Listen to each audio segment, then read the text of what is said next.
Hello, welcome back. Are you struggling with order of operation? Let us do this question together step by step. We are supposed to work out 100 minus 4 cubic divided by 2 plus, in the bracket, 6 minus 1. We are going to use PEMDAS and our movement is going to be from left to right. Let's straight go to solution part.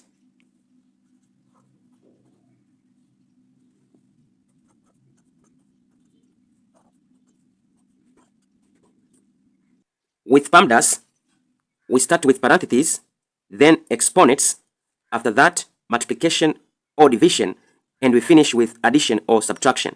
So direct, we are going to work on parentheses.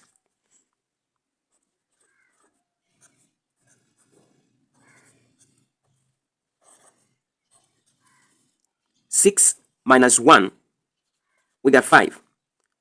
We don't have any other parentheses, so we go to exponents. We are going to work on 4 cubic. That is going to be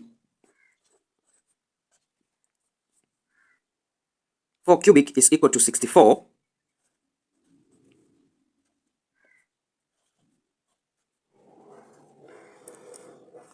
According to PEMDAS, the next priority is multiplication or division.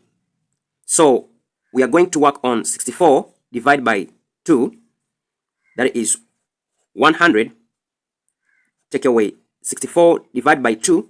We got 32 plus 5. The next priority is addition or subtraction. And since we are moving from left to right, we are going to start with 100. Take away 32. That gives us 68 plus 5. At last, we are going to add 68 plus 5, we got 73.